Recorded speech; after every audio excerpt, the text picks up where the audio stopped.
Saya hampir mau dipenggal sama abang, sepupu saya ya ketika itu saat itu kami di kebun dia, dan kami sedang berdiskusi dan saya katakan saat itu, "Tidak boleh marah ya sampai nanti istrinya itu menelarai kami," ya, sampai istri mengatakan, "Lah kenapa kamu marah? Itu kan adek ini benar yang dikatakannya, kenapa kamu marah? Ya kalau mau sama-sama debat ya debat saja, jangan sampai menghina-hina agama Islam, jangan juga adek ini tidak menghina agama Kristen, dan Bapak tidak boleh marah," kata istrinya. Dan saya mengatakan, "Ya silakan aja kalau Abang mau menggal saya, silakan. Tapi jangan paksa saya untuk kembali kepada jangan merasa malu ketika Abang adalah sebagai" Bismillahirrahmanirrahim. Assalamualaikum warahmatullahi wabarakatuh. Saudara-saudariku, pecinta dan pemerhati Yayasan Pembedanias, dimanapun antum berada. Dari Sekretariat Yayasan Pembedanias, pada siang yang berbahagia ini, kami menyapa antum-antunna semuanya. Selamat menunaikan ibadah puasa 1444 Hijriah 2023 Masehi. Semoga Allah Subhanahu wa taala senantiasa menyehatkan kita, memudahkan segala urusan kita dan menguatkan kita sehingga tuntaslah kita dapat nanti melaksanakan ibadah siam Ramadan selama 30 hari penuh ini. Saudariku ya, saudara-saudariku yang mata Allah Subhanahu wa taala. Di siang berbahagia ini saya akan berbagi kepada kita bagaimana sih, kisah saya ketika masuk dalam agama Islam ini ya.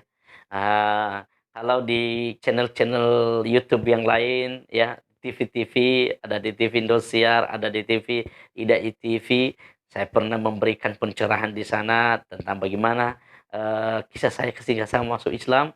Nah, saat ini di channel saya sendiri ya, channel yayasan saya sendiri di Yayasan Peduli Mu'alaf, Yatim dan Du'afa Nias.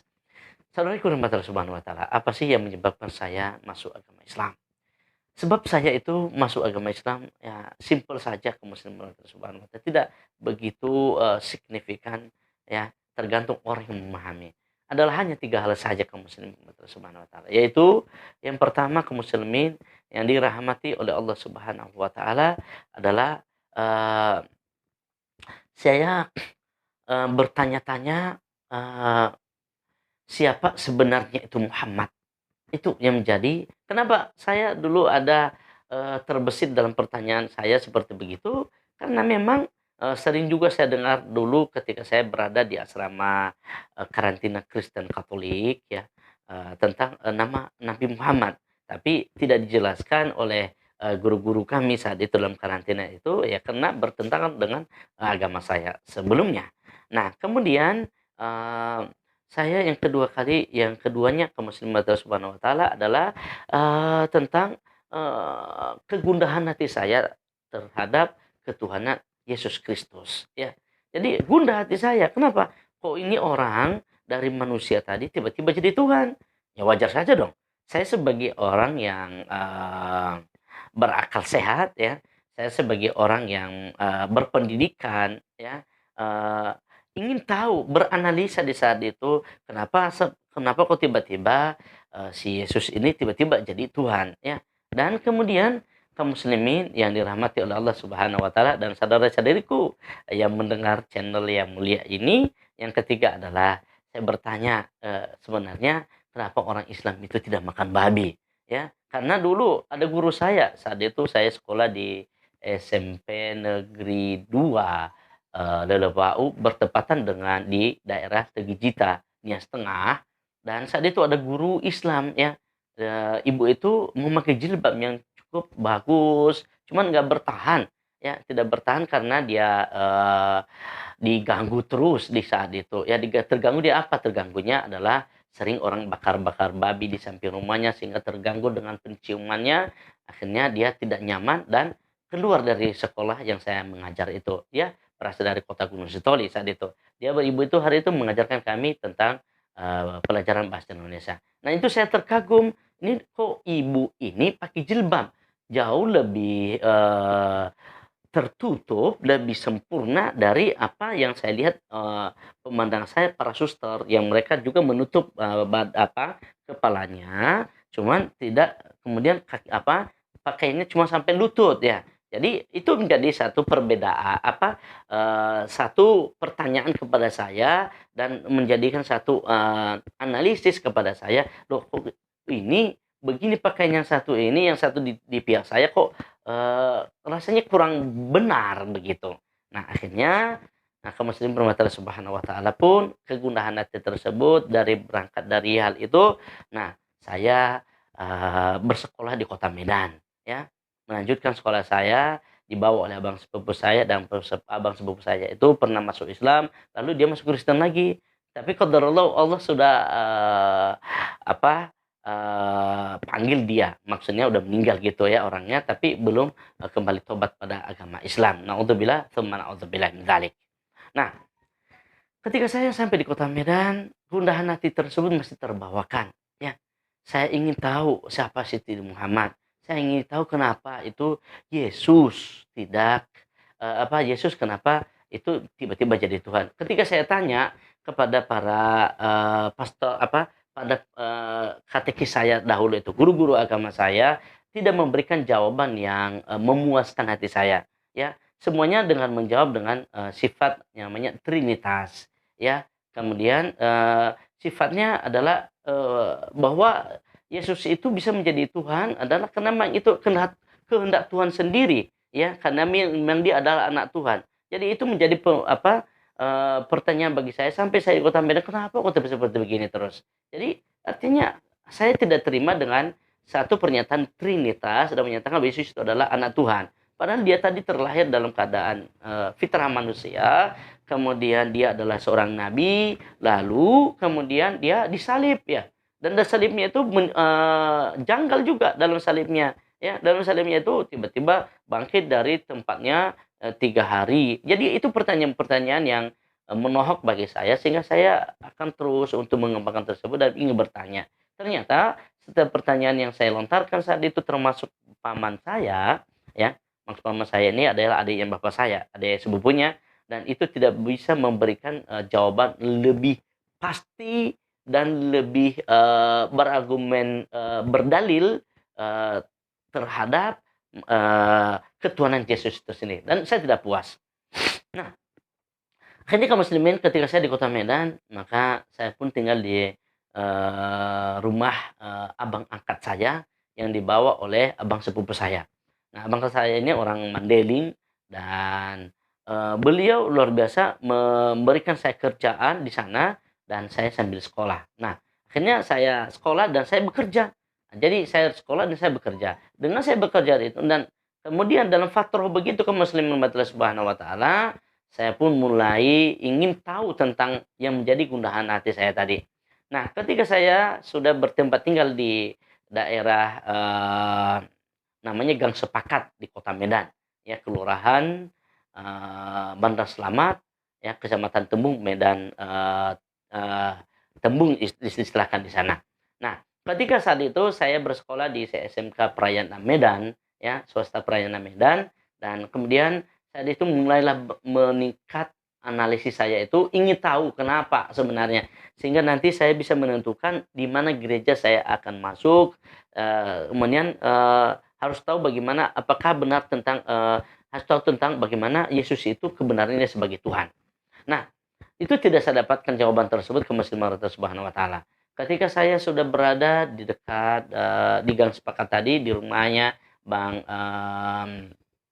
Hambali Hasibuan ya, yang beliau alhamdulillah, cukup baik saat itu. Akhirnya saya pun, sekolah di sana sambil bekerja ya, sekolah di sana sambil bekerja dan dalam fatrah yang setahun berjalan kaum muslimin rahmatullah subhanahu wa taala, karena kegundahan hati tadi ini akhirnya saya tidak ke gereja. Nah, abang saya bertanya kepada saya, "Lianus, kenapa kamu tidak, ke gereja?" Saya bilang, "Satu, tadi ke gereja di sini karena jauh. Kedua, saya belum tahu pasti tentang ketuhanan Yesus, ya, ketuhanan Yesus dan saya masih ragu. Ya wajar saja dong, kalau seandainya itu iman saya. Jadi kalau ada saudara yang, memprotes hal ini, itu silakan saja, hak saudara. Ya, tapi kita ini adalah manusia diberikan akal oleh Subhanahu wa taala, lazim, wajib bagi kita, harus bagi kita untuk dapat beranalisis, mencari kebenaran. Ya, saya tidak mengajak Anda masuk Islam, enggak.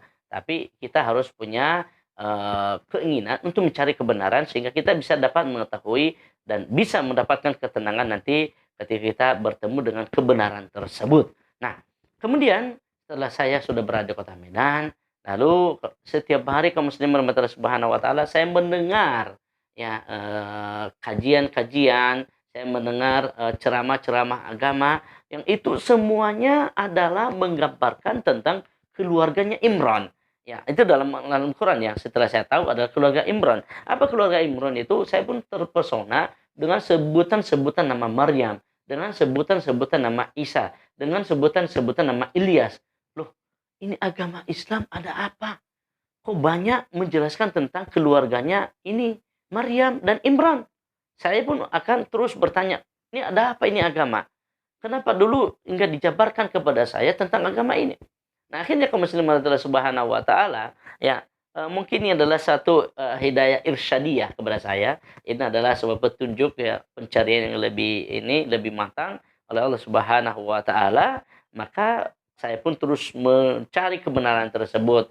Akhirnya kaum muslimin Allah Subhanahu wa taala, semakin tenanglah hati saya dan saya bertanya kepada, eee, salah seorang, yang paham agama di sana tentang, kenapa kok ada dalam agama ini, menceritakan tentang kisah keluarganya Imran?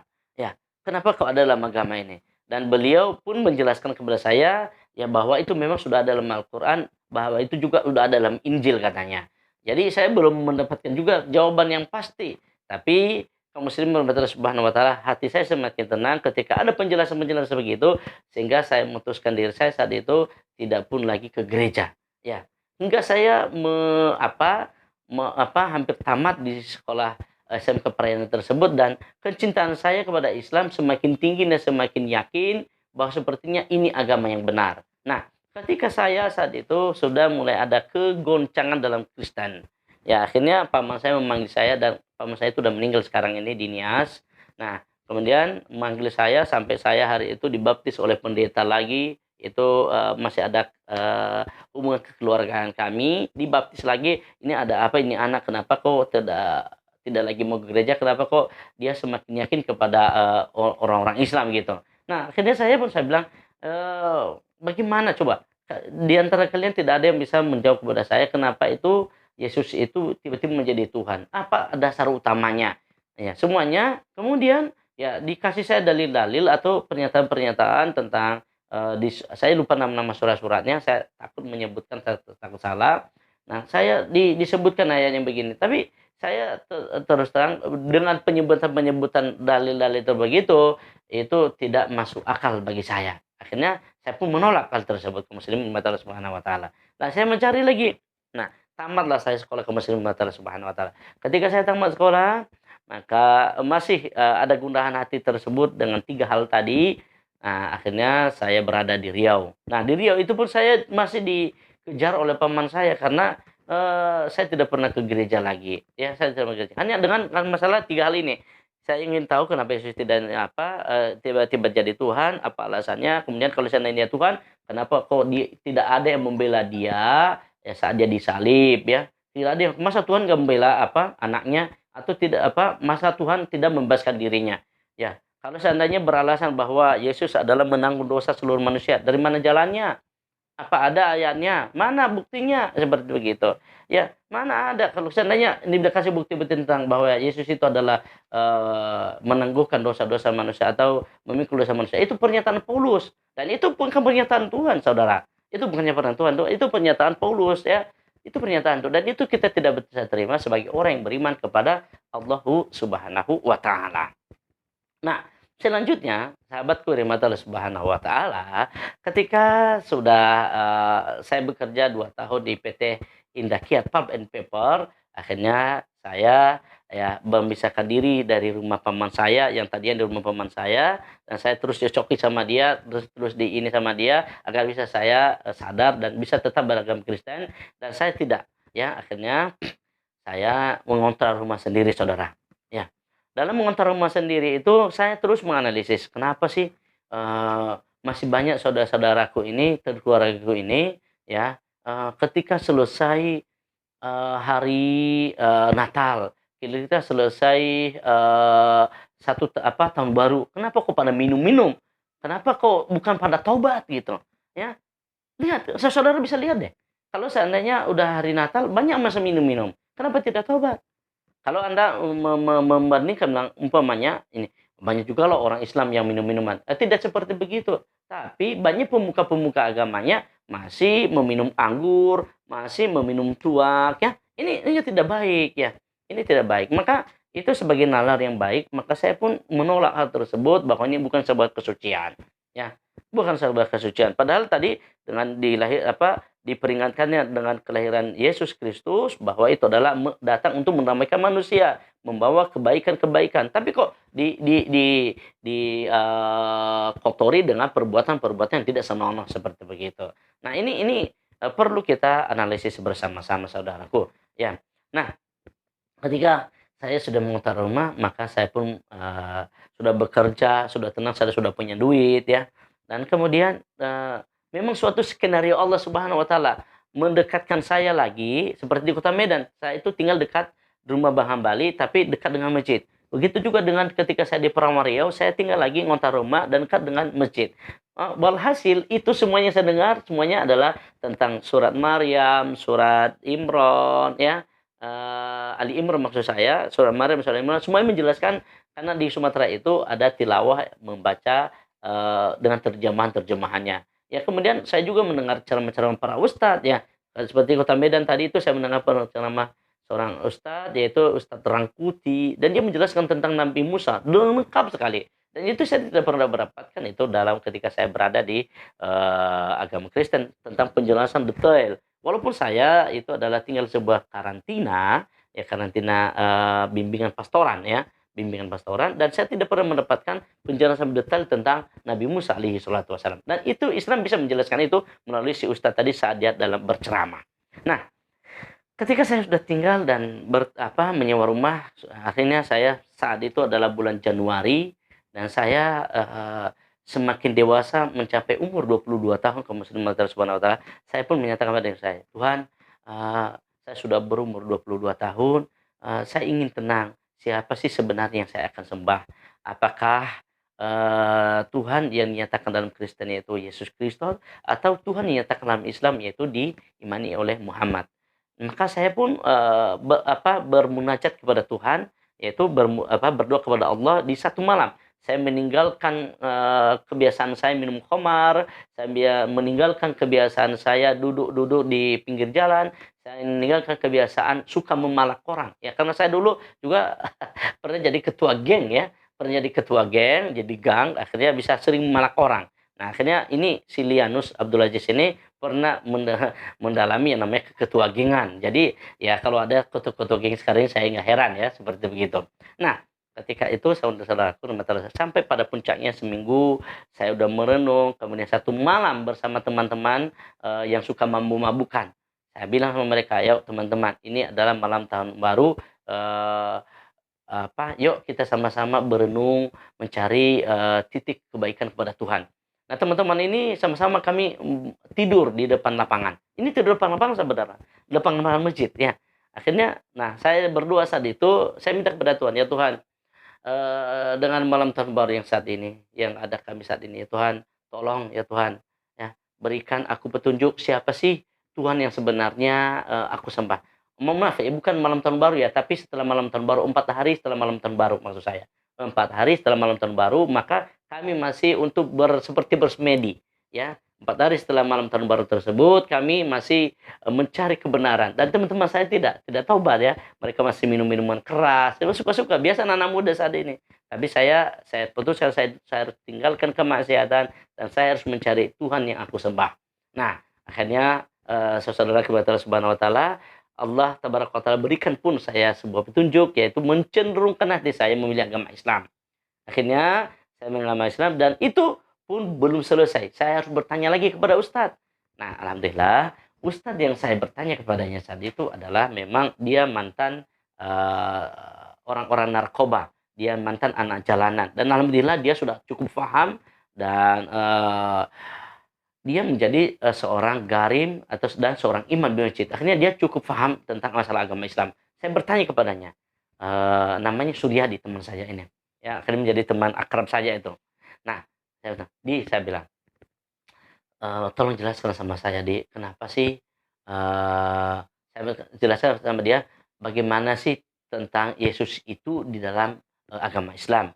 Maka dia saat itu si Suryadi membuka langsung ayat Al-Qur'an dan menunjukkan kepada saya bahwa, Yesus itu adalah dimuliakan dalam Islam, Yesus itu adalah posisi dia sebagai seorang nabi seperti Nabi Muhammad, dan Yesus itu adalah, termasuk masuk dari bagian keluarga Nabi Muhammad Shallallahu Alaihi Wasallam ya, karena masih dalam keturunan Nabi Ibrahim alaihi salatu wasallam. Yaitu Nabi Ibrahim memiliki dua anak, satu Ishak dan satu Ismail. Yang si Ismail adalah memberikan keturunan Nabi Muhammad Shallallahu Alaihi Wasallam, dan Ishak memberikan keturunan yaitu Nabi Isa alaihi salatu wasallam. Jadi masih ada garis keturunan, sehingga beliau menjelaskan bahwa masih ada ini hubungan persaudaraan di antara mereka berdua. Nah, jadi artinya dalam Islam adalah memposisikan Nabi Isa adalah sebagai nabi, dan dia adalah orang yang dimuliakan juga dalam agama Islam. Nah, kedua, kenapa tidak dimakan babi? Beliau menjelaskan kepada saya karena memang itu dilarang. Bahkan dalam Injil juga ada katanya. Nah, coba kamu baca itu dalam Injil dalam surat Matius katanya. Kemudian kamu baca dalam surat Ulangan, ada dalam surat Ulangan pasal 18 tentang larangan makan babi katanya. Itu ada di sana. Oh gitu ya, saya bilang katanya. Oh baik deh, saya bilang. Kemudian ya kenapa, bagaimana sih itu, siapa itu Muhammad sebenarnya, saya katakan. Ya Muhammad itu umatnya Nabi apa, nabinya Nabi, Islam katanya, umat Islam. Maka Muhammad itu adalah orang yang mulia. Jadi sebenarnya adalah yang kalian yakini itu kan 24 katanya, ya. Cuman yang diagung-agungkan adalah Yesus. Kata beliau segitu sama saya. Tapi ini Muhammad ini disembunyikan. Ya, coba nanti tanya deh sama orang-orang yang lebih paham dalam agama Kristen bahwa, ada nabi setelah Nabi, eee Nabi Isa tersebut. Akhirnya saya teringat sebuah pernyataan, muridnya Yesus ketika, eee, bukan pernyataan, murid Yesus, tapi pernyataan Yesus ya, Nabi Isa kepada murid-muridnya. Bahwa apa katanya, salah satu pernyataannya adalah, bahwa ada seseorang nanti yang akan menggantikan posisiku. Dan itu adalah sebelum dia ditangkap oleh Yudas Iskariot. Ya, itu ada pernyataan. Dan itu kita kutip itu ketika dia saat dia, dia dulu, disalib oleh, tentara-tentaranya Herodes gitu. Nah, kaum muslimin Allah Subhanahu wa taala dengan pernyataan seperti itu maka tenanglah hati saya. Akhirnya tadi Allah Subhanahu wa taala sudah memberikan saya isyarat yaitu cenderung pada agama Islam, dan kemudian dijelaskan oleh saudara Suryadi, maka semakin bertambahlah keyakinan saya itu. Nah, di saat itu dengan membacakan, nama Tuhan ya. Saya katakan saat itu dengan mengatakan, "Tuhan, terima kasih Engkau telah memberikan aku petunjuk, maka ya Tuhan, eee, berikan aku kemudahan saat ini, aku bisa untuk mengislamkan aku," gitu.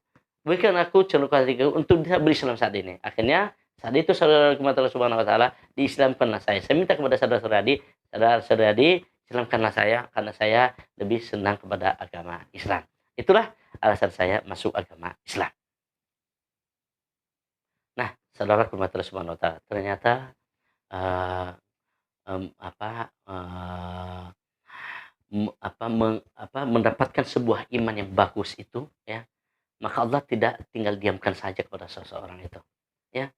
Bahwa jelas itu dalam ayat Al-Qur'anul Karim, dan saya itu baru tahu setelah saya mendalami agama Islam. Hasiban hasiban nasu ayyutraku yaqulu amanna wa hum la yuftanun. Apakah manusia itu sudah mengira, kata Allah Subhanahu wa taala, dia sudah beriman, ya. Saya menyatakan dulu ketika saya sudah masuk Islam, saya sudah beriman. Dan kemudian, kata Allah Subhanahu wa taala sebelum dia diuji oleh Allah Subhanahu wa taala. Ya diuji keimanannya, mana yang apakah dia imannya bagus atau tidak?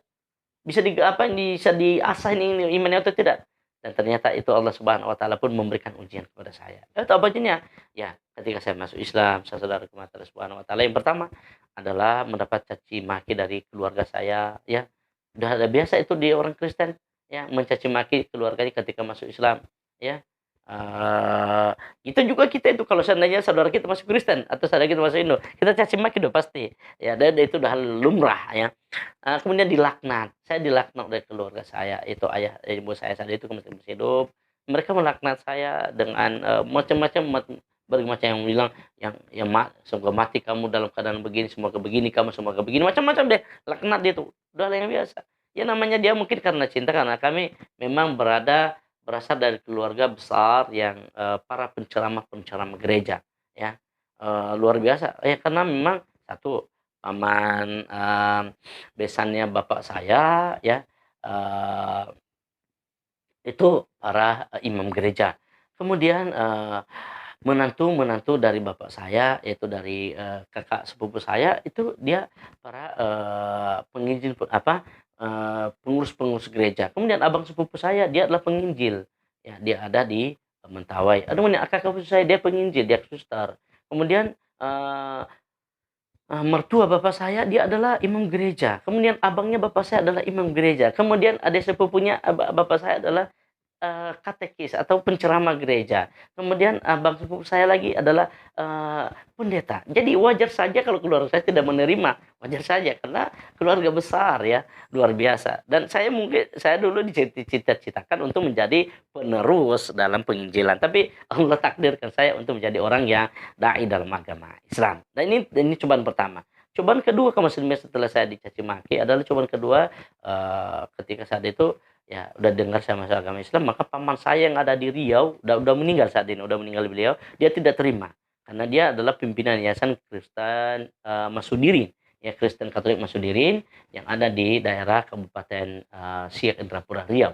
Dan dia pemimpin yayasan tersebut dan, ketua, dari, perguruan sekolah yang ada di sekolah tersebut. Nah, ini malu dia karena dia calon anggota dewan saat itu dari, Partai Serikat Indonesia. Nah, ketika itu kamu melihat Allah Subhanahu wa taala, beliau tidak terima, akhirnya beliau nampar saya, kemudian ada adiknya menenggelamkan saya dalam kolam, akhirnya saya marah. Dikelamkan saya ditenggelamkan kaum muslimin, ya. Ketika saya itu ditenggelamkan dan saya tidak terima. Saya katakan sama paman saya, "Jika paman masih bersikeras untuk menenggelamkan saya, maka saya akan umumkan nanti di masjid untuk menyerang orang-orang Kristen di sini, di Riau itu, di daerah Perawang." Dan saya katakan itu, saya takutin dia. Akhirnya dia pun berhenti dan tidak, "Ya, jangan kalian kayak gini sama saya ketika saya berbicara. Itu adalah urusan saya, itu adalah akidah saya. Ya, kalau saya mau ngimani itu, mau saya masuk neraka nanti, mau saya masuk surga, itu adalah urusan saya." Jadi, mereka tidak terima. Kemudian ujian yang kedua adalah, saya, mmm, ini ketika pergi ke Mentawai, saya hampir mau dipenggal sama abang, sepupu saya, ya. Ketika itu saat itu kami di kebun dia, dan kami sedang berdiskusi dan saya katakan saya itu, "Tidak boleh marah ya," sampai nanti istrinya itu menelarai kami, ya. Sampai istri mengatakan, "Lah, kenapa kamu marah? Itu kan adik ini benar yang dikatakannya, kenapa kamu marah? Ya kalau mau sama-sama debat, ya debat saja, jangan sampai menghina-hina agama Islam, jangan juga adik ini tidak menghina agama Kristen, dan Bapak tidak boleh marah," kata istrinya. Dan saya mengatakan, "Ya silakan aja kalau Abang mau menggal saya, silakan. Tapi jangan paksa saya untuk kembali kepada, jangan merasa malu ketika Abang adalah sebagai, pembesar, gereja di sini, lalu merasa malu, tidak bisa seperti gitu. Dulu di zaman Nabi kami Muhammad SAW juga ada seperti gitu, seperti kalian ini. Ya ketika dulu orang-orang masuk Islam, mereka dibenci sama keluarganya, mereka dihujat, mereka dikucilkan, itulah yang biasa bagi kami sebagai ujian, ya. Sebagai ujian kaum muslimin Allah Subhanahu wa taala. Kemudian ujian terakhir mas saya itu adalah saya dipecat dari perusahaan, ya. Dipecat oleh, manajer saya. Manajer saya ini seorang pendeta, Morga Munte. Jadi pecat ya gara-gara saya masuk Islam. Udah 2 minggu saya masuk Islam, ya 2 minggu lebih saya masuk Islam, dia dengar dan dia marah. "Kenapa kau bodoh sekali kau," katanya gitu sama saya. Saya bilang, "Itu urusan saya, itu iman saya. Kenapa Anda larang?" "Ya udah," katanya, "kau dapat," karena setiap hari kami debat selama seminggu, akhirnya memuncak hampir mau pukul-pukulan. Akhirnya saya bilang, "Oke, saya, resign aja dari sini." "Oh, kau harus keluar," katanya. "Saya pecat kamu dari sini." "Ya silakan. Ya ini bukan juga bukan, perusahaanmu," saya katakan, "dan ini juga bukan, tempat rezeki yang harus kudapatkan di sini." Tidak seperti itu. Dan akhirnya saya pun keluar kaum muslimin wa ta'ala subhanahu wa ta'ala. Dan kemudian yang ketiga ujiannya adalah, eee, saya udah masuk Islam ini adalah saat itu ketika bapak saya hampir mau meninggal ya. Bapak saya meninggal di santet. Nah, ketika bapak saya meninggal ini luar biasa 2 minggu perjalanan saya meruqyahnya. Saat itu saya bisa membaca Al-Quran dan saya ruqyah dan saya paksa. Nah, apa alasan bapak saya ini sakit? Karena saya masuk Islam. Setiap dukun yang datang, paranormal, semua mengatakan, "Ah, ini akibat hanya masuknya." Ternyata bapak saya diguna-guna, ya diguna-guna, disihir Sehingga bapak saya ini hampir-hampir mau meninggal. Nah, akhirnya kaum muslimin saya katakan sama bapak saya, "Wallah, demi Tuhan, saya tidak akan masuk Kristen walaupun ada yang meninggal hari ini. Walaupun darah saya keluar, saya tetap memegang pada akidah saya sebagai seorang Islam." Nah, kaum muslimat subhanahu wa ta'ala. Itulah beberapa runutan cobaan yang saya dapatkan ketika masuk Islam, dan ini kita jangan ini apa namanya, eee ragu iman kita atau luntur iman kita ketika ada cobaan kepada kita, jangan. Jadi bahwa kita lihat dalam Al-Qur'an, katakan dalam Al-Qur'an surah, Al-Mulk, "Alladzi khalaqal mauta wal hayata liyabluwakum ayyukum ahsanu amala wa huwal azizul ghafur." Dia Allah Subhanahu wa taala yang menjadikan mati dan hidup dan, di muka bumi ini untuk menguji kamu siapa yang terbaik. Jadi ketika saya dapat ujian itu, maka itu adalah penggemblengan diri saya menjadi orang yang lebih baik.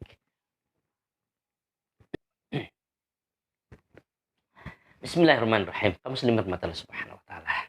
Dari penjelasan saya tadi masuk agama Islam, kemudian beberapa cobaan yang saya dapatkan, pesan saya kepada kita semuanya. Yuk, sama-sama kita kaum muslimin rahmati Allah Subhanahu wa taala. Ini khusus buat saudaraku kaum muslimin dan saudaraku yang mualaf. Ini pesan khusus untuk para mualaf dulu dan kaum muslimin dimanapun ya antum berada. Yuk, jaga akidah kita. Jaga akidah kita kaum muslimin. Dan tingkatkan kualitas keimanan dan pengetahuan agama kita. Niscaya kita tidak pernah mendapatkan kenikmatan dalam agama ini, ya khususnya bagi antum ini yang masih lemah keimanannya, ya khususnya bagi antum yang masih lemah keimanannya. Kita tidak pernah mendapatkan satu kelezatan dalam agama ini, kelezatan dalam iman ini, melainkan kita harus benar-benar menjadikan kita adalah mencintai Allah Subhanahu wa taala, melaksanakan segala perintahnya dan menjauhi segala larangannya, dan melaksanakan juga mencintai Rasulullah Shallallahu Alaihi Wasallam dan melaksanakan segala perintahnya, sunnah-sunnahnya, dan menjauhkan segala hal-hal yang khurafat dan lain sebagainya. Dan kemudian kaum muslimin rahmatullah subhanahu wa taala. Ini pesan buat antum dan semuanya. Untuk saudariku yang masih beragama Kristen Katolik, antuna, saudariku jangan tersinggung ya dengan pernyataan saya ini nih, bahwa ini adalah satu kebaikan. Silakan ya, kita kan punya akal nih. Kita punya diberikan akal oleh Allah Subhanahu wa taala, diberikan pendidikan kita oleh Allah Subhanahu wa taala. Maka seyogianya kita ketika menjadi seorang akademik, sekalian kita menjadi seorang yang punya akal, yuk sama-sama beranalisis mencari kebenaran. Niscaya kita tidak pernah menemui satu kebaikan, ya kebenaran, kecuali kita harus mencarinya. Ya, contohnya, Anda sekarang ini mencari sebuah jawaban dalam pertanyaan soal ujian. Maka Anda bisa mendapatkan itu ketika Anda sudah belajar. Artinya ada proses, ya. Kalau sebenarnya Subhanahu wa taala, kita bisa mencari ya, saya yakin pada saudaraku di agama Kristiani menyatakan bahwa yang menciptakan langit ini adalah Tuhan. Sama semuanya kita. Tapi bagaimana kita menjadikan Tuhan yang menciptakan langit dan bumi ini adalah kita sembah setulus-tulusnya, dan kemudian kita cari kebenaran jalan bagaimana cara menyembah Tuhan sebenarnya itu sendiri. Saya tidak mengajak Anda, tapi saya hanya menyembah Anda sendiri. Yuk kita sama-sama untuk lebih mencari jalan kebaikan dalam agama ini. Kita insya Allah dalam agama Islam semakin memberikan ketenangan bagi kita semuanya. Demikian pesan dari saya, semoga bermanfaat. Assalamualaikum warahmatullahi wabarakatuh.